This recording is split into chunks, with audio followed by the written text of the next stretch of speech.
નમસ્કાર, CV24 news સાથે હું રેશમા આપનું સ્વાગત કરું છું. અમદાવાદ ઇન્ટરનેશનલ એરપોર્ટ પરથી ફરી એકવાર વિદેશી મુસાફરો પાસેથી ગાંજો અને કેટલીક દાણચોરીની વસ્તુઓ મળી આવી હોવાની વિગતો સામે આવી છે. સૂત્રો પાસેથી મળતી માહિતી પ્રમાણે એક મહિલા બેંકોકથી આવી રહી હતી. તેની પાસેથી 6.5 કરોડનો 6.5 કિલો હાઇબ્રિડ ગાંજો મળી આવ્યો હતો.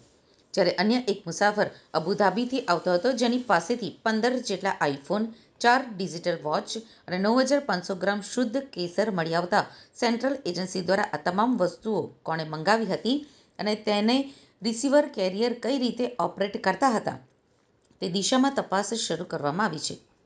અત્રે ઉલ્લેખનીય છે કે છેલ્લા 2 મહિનામાં લગભગ 200 કરોડનો ગાંજો અને ડ્રગ્સ એરપોર્ટ ઉપરથી પકડાયું છે.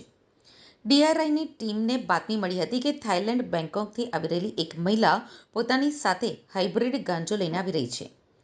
ફ્લાઇટ અમદાવાદ પહોંચ્યા બાદ મુસાફરો ઇમિગ્રેશન ક્લિયરન્સમાં હતા ત્યારે જ ડીઆરઆઈની ટીમે એક મહિલાની પૂછપરછ કરી હતી, જેની પાસેથી 6.5 કિલો હાઇબ્રિડ ગાંજો મળી આવ્યો હતો.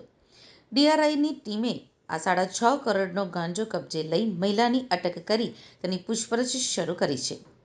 તે કોના માટે ગાંજો લઈને આવી હતી તેની તપાસ ચાલી રહી છે.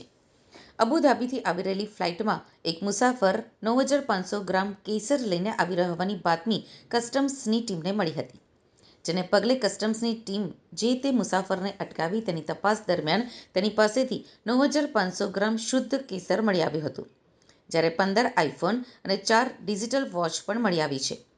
દાણચોરીની આ તમામ વસ્તુઓ કસ્ટમની ટીમે કબજે લઈને વધુ તપાસ હાથ ધરી છે.